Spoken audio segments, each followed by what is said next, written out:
Today, we want to talk about the life of someone who has become a symbol of the corruption of power, the person who was busy dancing and playing music when the city of Rome was burning, the madman who killed his wife and mother, and the person who threw Christians in front of lions, and finally, one of the most evil people in history. When Nero was born on December 15th, 37 AD, the Julio-Claudian dynasty had ruled Rome for over 50 years. This lineage reached Julius Caesar himself through adoption. After his death, Caesar had reached the status of a despot among the Romans, and his descendants were the only ones who could rule. Some believe that Nero's future was doomed from the beginning because of his parents. His father, Gnaeus Domitius, was known as a very cruel, treacherous, and dangerous man who died when Nero was 3 years old. And it is said that when others were congratulating his father on his birthday, he said to his friends, "Something about me and Agrippina, nothing but a disgusting and disastrous creature for the country." In the absence of his father, his mother played a very important and decisive role in Nero's life. Agrippina was a very beautiful, dignified, wise, shrewd, ambitious, political, stubborn, and cruel woman. She was the sister of Caligula, the famous Roman emperor, whose brother had banished her to poverty with her young sister Livia for her marriage to Gnaeus and his conspiracy against her. During his mother's exile, his aunt Lepida took care of him, and she also trained Nero under 2 teachers.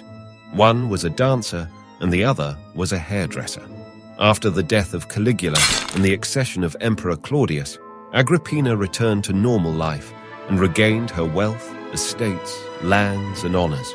Tired of being played by others, he decided to take control of his home and life. She began this by marrying a man named Crispus, who was a very powerful, rich, and influential man. She took her late husband, and then she was able to seduce her uncle named Claudius and start her work in power. Claudius, who was an invincible, extremely powerful man in the Roman Empire, came under Agrippina's control and could guarantee an incredibly bright future for her and her son Nero. Nero's mother interfered in all the affairs of the empire, and in practice competed with the Emperor Claudius, and with her cunning and power introduced Nero as the successor of Claudius. Sometime later, Agrippina arranged the marriage of Nero and Claudius's daughter, Octavia.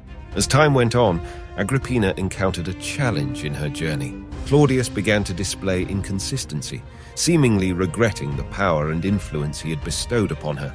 Moreover, he started favoring his own son as his successor, causing Agrippina to fear losing control and influence. Determined to maintain her grip on power, Agrippina swiftly took decisive action.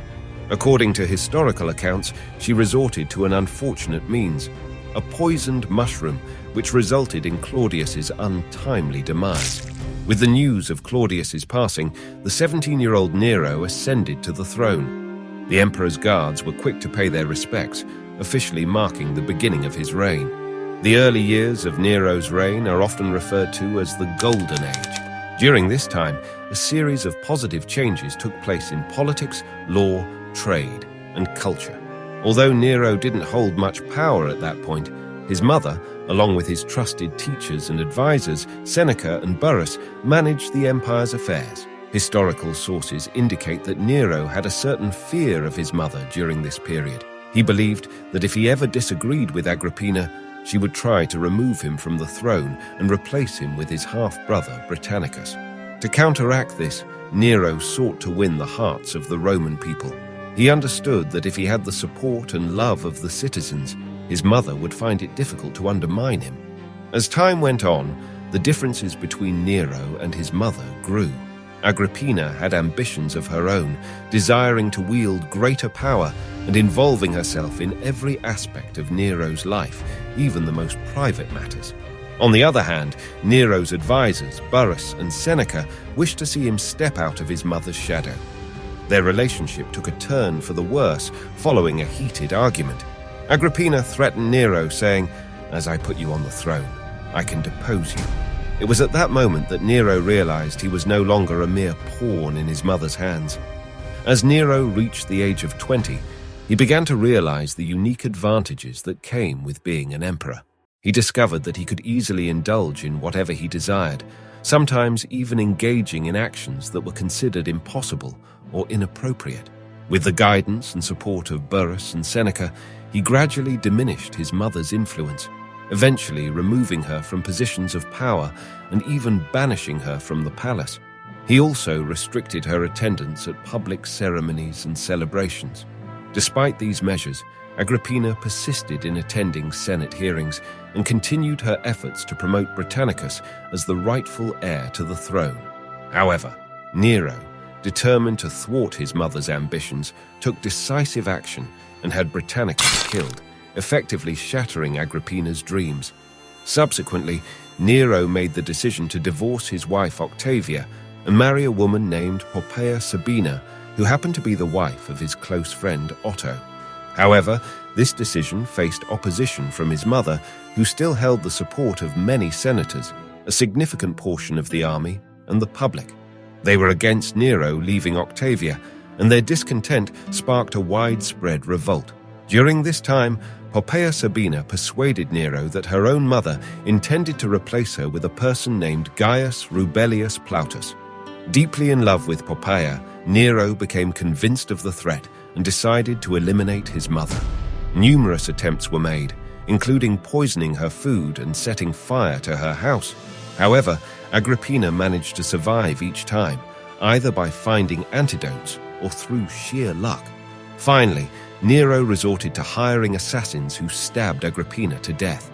According to the story, when the killers approached her, she defiantly stripped naked and declared, "Put your sword into my womb, for such a child has been born in this." After suffering several blows, she passed away. When Nero came to see his mother's lifeless body, he remarked, "I did not know that I had such a beautiful mother." Although Nero saw the removal of his mother as a rival, he carried the burden of regret for the rest of his life. The torment of his conscience haunted him, often depriving him of a good night's sleep. In an attempt to alleviate this inner turmoil, Nero engaged in increasingly erratic behaviors day after day. The news of Agrippina's murder spread, resulting in riots among the people of Rome.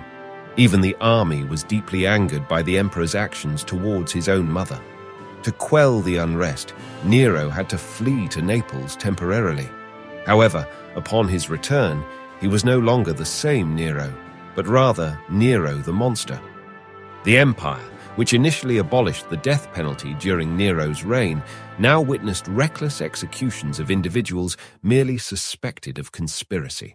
Nero became increasingly consumed by his obsession with singing and forced others to listen to him, even going so far as to prohibit the Senate from interfering in his affairs. These decisions led to the resignation of his trusted advisors, Burrus and Seneca. With the loss of his mother, Burrus, and Seneca, Nero found himself without the guidance of three powerful and influential advisors. As a result, the weight of important decisions fell squarely on his shoulders, yet he struggled to handle them effectively. A few months later, a devastating fire ravaged Rome, causing widespread destruction throughout the city. While some sources attribute the fire to Nero, claiming that he was dissatisfied with the old buildings and desired to rebuild the city according to his own preferences, it is important to note that historical accounts vary, and the exact cause of the fire remains uncertain. During the fire, there are accounts suggesting that Nero sang from the top of his palace. However, it's crucial to approach these anecdotes with caution, as historical records can sometimes be influenced by exaggeration or myth-making. In an effort to deflect blame for the fire, Nero accused the Christians of being responsible and subjected them to punishment. However, as the people of Rome began to rebuild the city, Nero opposed their efforts and instead focused on constructing an extravagant golden palace for himself. In the subsequent year, a conspiracy against Nero was uncovered. In response, he executed numerous individuals, including Lucius Seneca, who had served as his teacher and advisor in previous years, and who was compelled to take his own life. Sometime later, Nero had a heated argument with his pregnant wife, Poppaea Sabina, which tragically resulted in her unintentionally causing the death of both her unborn child and herself. To distract himself from this sorrow, Nero engaged in unconventional actions, such as castrating a young boy and marrying him. Eventually, he forced his new husband to commit suicide, only to marry Statilia Messalina. These events reflect the tumultuous nature of Nero's reign, marked by both personal tragedies and controversial decisions. In 66, Nero faced defeat in a war against the Parthians. As a result, he took a conciliatory approach and placed the crown of the Kingdom of Armenia on the head of Tirdad, the brother of Blash Ashkani. He also paid reparations for the war, which lasted approximately 9 months, and signed a 50-year peace treaty with the Parthians. In AD 68, the Spanish army led by Galba rebelled against Nero and advanced towards Rome. The Senate also joined the rebellion, and eventually a significant portion of the army turned against Nero as well. When news of these rebellions reached him, Nero felt lost and unsure of what to do. He contemplated surrendering or seeking assistance from others, but he feared for his safety and the potential harm that people might inflict upon him. He abandoned these plans and made the tragic decision to end his own life. One fateful night, Nero awoke to find that all his guards and servants had deserted the palace. Even the porters had gone, taking the poison with them. He desperately called out for help, but no one came to his aid. However, one loyal servant named Faun devised a plan to assist him. Faun suggested hiding Nero in his own house.